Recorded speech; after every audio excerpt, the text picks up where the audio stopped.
This program is presented by University of California Television. Like what you learn? Visit our website or follow us on Facebook and Twitter to keep up with the latest UCTV programs. Also, make sure to check out and subscribe to our YouTube original channel, UCTV Prime, available only on YouTube.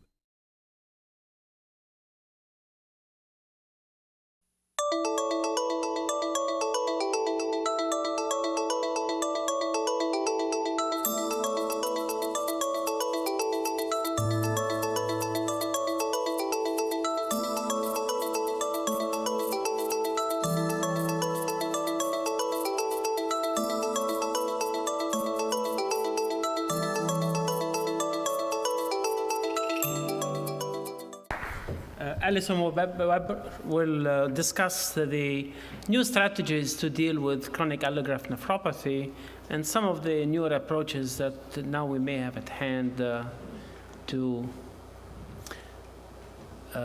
treat, prevent progression of patients who have the various mechanistic causes of chronic allograft nephropathy. Okay, so I'm going to talk about CAN treatment options. And when I was first assigned this talk, I thought, well, that'll be quick. It'll be one slide. I'll say bupkis and ask if you guys have any questions, because there's really not much out there for treatment. But in fact, there have been some studies that have been done looking at alternative regimens that we can have for the treatment of chronic allograft nephropathy, and I'm going to be going through some of those. As David alluded to, there's been sort of a transition in transplant in terms of what the pathophysiology is thought to be behind the poor long-term allograft survival or chronic injury to the kidney allograft. And initially there was a huge movement toward the reduction of calcineurin inhibitors. As we all know as nephrologists, there are multiple types of nephrotoxicity that are associated with CNIs, both reversible in terms of the afferent arterial vasoconstriction as well as direct tubular toxicity and arteriolar disease, not to mention all the systemic side effects of CNIs, including the metabolic disturbances, including glucose intolerance, hypertension, hyperlipidemia. And so, as mentioned, there's been a real huge movement trying to move away from CNIs as the maintenance therapy for kidney transplantation as a way to combat the long-term injury and CAN. And as David alluded to, in response to the DCAF study, it looked as if there's a movement toward the thinking that perhaps it's really more of a chronic antibody-mediated injury that's causing poor long-term allograft survivals, and perhaps this is occurring in the setting of reducing the CNIs as a way to combat CAN. And so the studies I'm going to be talking to you about today are going to be addressing both different types of pathophysiologies as a way to combat CAN. The first giving several studies looking at trying to minimize or move away from calcineurin inhibitors, and the second possibly being able to target that chronic alloimmune response. So the first trial I'm going to talk to you about is called the CONVERT trial. This was published in 2009 in Transplantation. And a lot of you know that sometimes we move away from CNIs, and one of the alternative regimens that we use are the mTOR inhibitors. And so this study was done looking at Sirolimus as maintenance therapy in renal allograft recipients and looking at the efficacy, 24-month efficacy and safety results for moving away from calcineurin inhibitor and transitioning a patient over to Sirolimus. This was a prospective open-label comparative study. It looked at maintenance renal allograft recipients, and it randomly assigned them 2-to-1 to undergo conversion from a CNI-based regimen to Sirolimus, as opposed to just being maintained on the calcineurin inhibitor. Patients had to be greater than or equal to 13 years old to be eligible. They had to be the recipient of a deceased donor or a living donor transplant within 6 to 120 months before randomization. Their GFRs had to be at baseline greater than or equal to 20 mils per minute, and they had to have had baseline biopsies done within 16 weeks before randomization. And the primary endpoint here was GFR in the intention to treat population at 12 months after randomization, and was stratified based on what their baseline GFR was, either in the 20 to 40 mils per minute group versus the greater than 40 milliliters per minute group. And the primary safety endpoint was a composite rate of the first occurrence of biopsy biopsy confirmed acute rejection, graft loss or death 12 months after randomization. And if we look at the GFR greater than 40 mils per minute group, what you can see is that there is a statistically significant difference, although it doesn't look particularly impressive on this graph, at the GFRs at month 12 with a P of 0.006, month 18, and month 24 between the two groups. And with the Sirolimus conversion patients having the higher GFRs at these time points.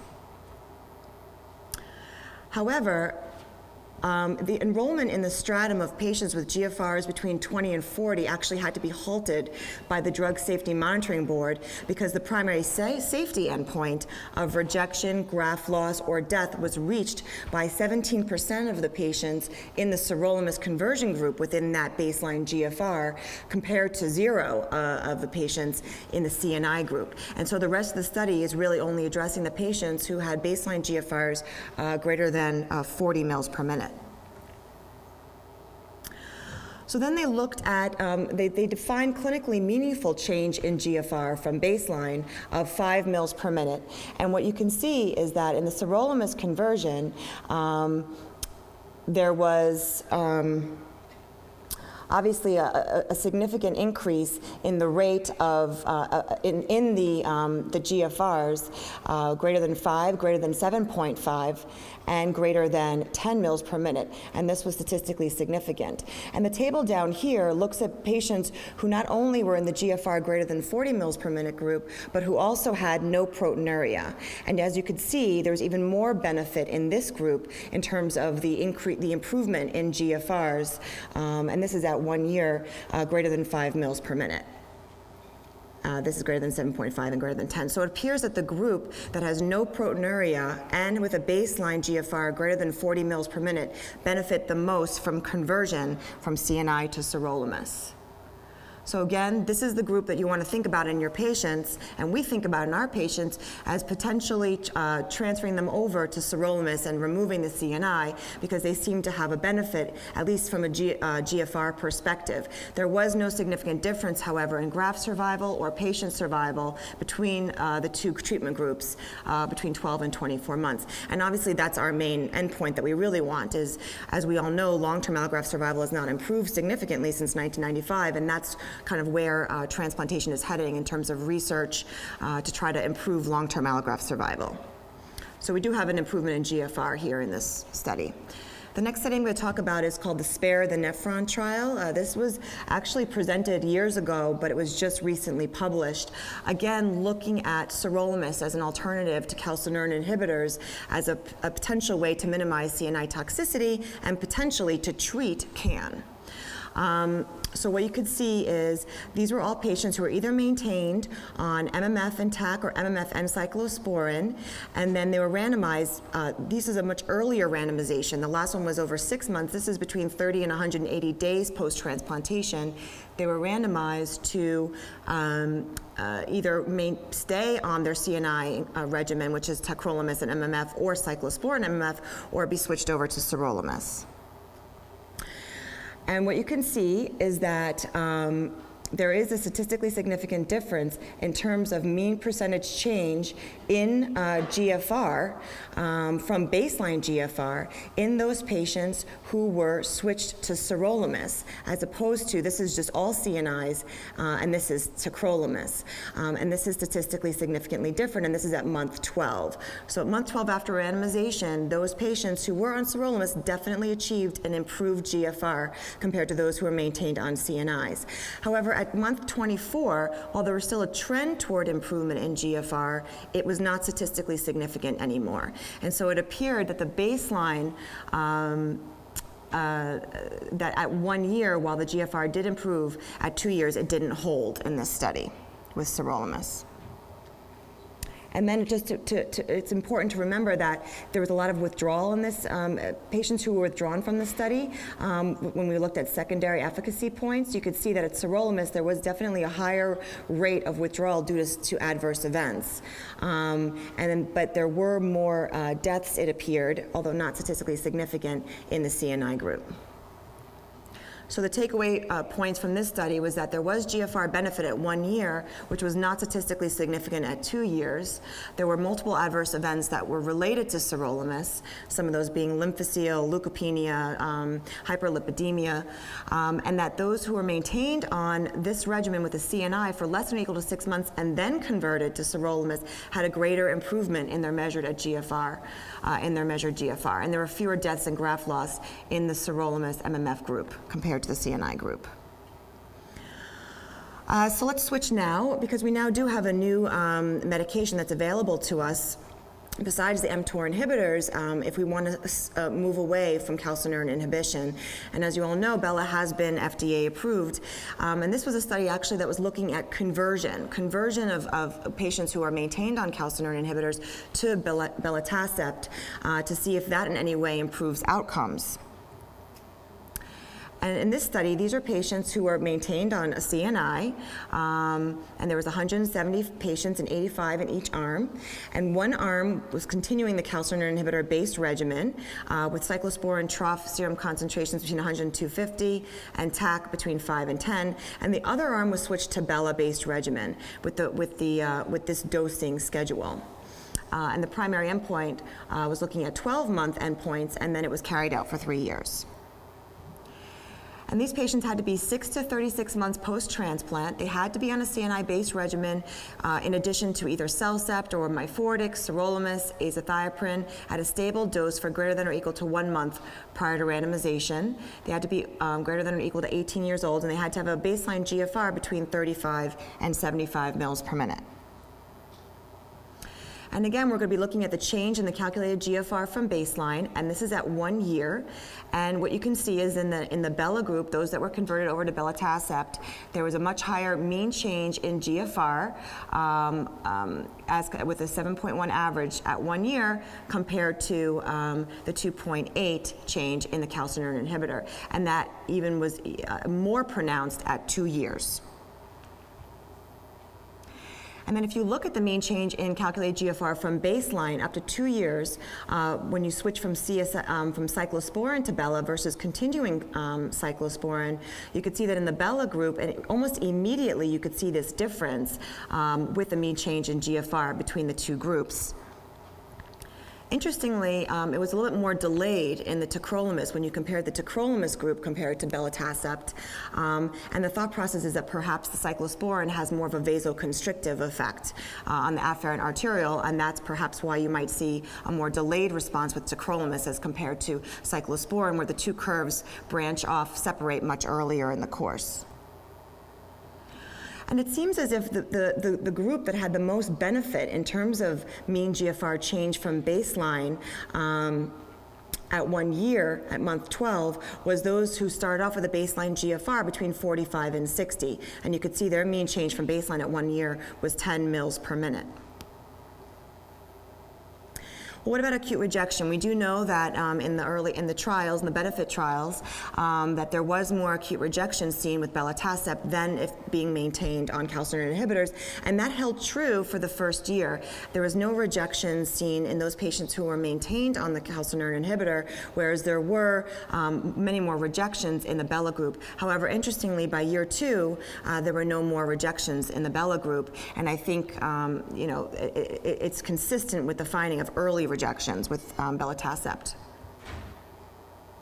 And then if we want to look at side effects, or if we want to look at any adverse effects, interestingly, there seem to be a lot more fungal infections in the Belatacept group. However, if we look at the types of fungal infections, they're more like rashes, tinea versicolor, skin infections, onychomycosis in the two groups. There was one patient with Kaposi sarcoma in Belatacept group, and then there was 2 with basal cell carcinomas in the CNI group versus 1 in the Bela group. But overall, pretty equivalent in terms of serious side effects. So in summary for this study, the greatest increase in GFR occurred for those patients with calculated GFRs between 45 and 60. No acute rejection episodes were associated with the development of DSAs. And that's certainly something that we always want to know. We want to know what type of rejection it is, how reversible is that rejection, and because DSAs, or donor-specific antibodies, are such a poor marker in terms of long-term allograft survival and reversibility after treatment, it's important to note that no donor-specific antibodies developed after switch to Belatacept. And then this is the last study I'm going to talk to you about. As we mentioned, the first couple studies are really more addressing the move away from calcineurin inhibitors. One is to improve mortality in terms of the majority of our patients die with a functioning allograft, and the number one cause of death is cardiovascular disease. And since CNIs are associated with metabolic syndrome, hyperlipidemia, glucose intolerance, et cetera, we wanted to move away from that. And in addition, the actual CNI toxicity. The second, this study is now looking at trying to address those donor-specific antibodies, or the concept that's actually chronic rejection that's making our long-term allograft survival poor. And let's see, can we use some of our new medications that we have, including Velcade or proteasome inhibition, and see if that works in terms of late allograft rejection or late antibody-mediated rejection. So this study looked at early and late, defined as less than 6 months or more than 6 months after transplant, antibody-mediated rejection, differ immunologically in response to proteasome inhibition, meaning let's try this medication on both of these early and late antibody-mediated rejection and see if there's any impact. So we're going to compare the responses with this proteasome inhibition. Just to remind you what a proteasome inhibitor is and what a proteasome is. Basically, a proteasome is the 26 proteasome. Proteins are targeted to this proteasome. It's like the garbage can of the cell, essentially, to be degraded. And once these proteins get targeted, they get degraded in the proteasome. If you inhibit the proteasome, those proteins can no longer get degraded, and the cell undergoes apoptosis. It appears that cells that are undergoing extensive protein synthesis, and this is why this drug is used in multiple myeloma, these patients, including normal plasma cells as well as abnormal plasma cells, these are cells that are undergoing extensive protein synthesis. So if you inhibit the proteasome, the cell is more likely to undergo apoptosis. And so it's been shown to be effective in basically inhibiting normal plasma cells in addition to myeloma or abnormal plasma cells. So proteasome inhibition is anti-proliferative. It's pro-apoptotic, and so diseases with increased proliferation and insufficient apoptosis, including rheumatoid arthritis, antibody-mediated rejection, may benefit. And there have been certainly some studies that have looked at antibody-mediated rejection, usually early with bortezomib, and its ability to lower donor-specific antibodies by targeting the cell that makes the antibodies, namely the plasma cell. Interestingly, just some differences between what early rejection looks like and what late rejection looks like. The serum creatinine at rejection diagnosis in the early group is much lower than the serum creatinine in the late rejection group. So these patients have undergone a significantly more injury as reflected by the elevated creatinine. Obviously, the time to rejection is going to be different, with the mean in this one being 2.2 months in early, and the mean time to rejection post-transplant being 55 months in the late. And then what you could just see is that they differ in terms of what kind of antibodies you have. MHC class 1 seems to be more prevalent in the early rejection, whereas DQ or class 2 specificities is higher in the late rejection. And then, not shockingly, what you can see in terms of the percent reduction in immunodominant, or the highest DSA following bortezomib treatment, you can see that clearly the percent reduction is much higher in the early transplant, in the early rejection group, which is the light gray bars. So they seem to be much more responsive to treatment with antibody-directed therapies as compared to late. And then the change in estimated GFR following bortezomib treatment is also, this is pre and post treatment in the early antibody-mediated rejection, and this is pre and post treatment in the late. And you can see clearly there's a significantly higher increase in GFRs after treatment with bortezomib in the early antibody-mediated rejection. So percentage of patients with greater than 50% reduction in donor-specific antibodies on treatment day 14 is much higher in the early group, as can be expected. Percentage of patients with resolving or resolving rejection is much higher if it's an early rejection. And the mean pre-treatment GFR and post-treatment is obviously significantly better in the early rejection group. So basically, I mean, to summarize, CAN is a very difficult, it is a sort of a grouping of different diagnoses, and moving away from CNI toxicity and hoping to be able to target these antibodies is sort of the way that transplant is moving to try to prolong long-term allograft survival. In summary of this talk, alternative therapies including mTOR inhibitors, BELA, have been studied at various stages post-kidney transplant to prevent or slow progression of CAN thought secondary to CNI toxicity. Alternative therapies, including the proteasome inhibitor bortezomib, have been studied to target CAN thought secondary to chronic antibody-mediated rejection. Obviously, more studies are needed with longer follow-up to ascertain the effectiveness of these therapies in prolonging allograft survival. That's it. Any questions?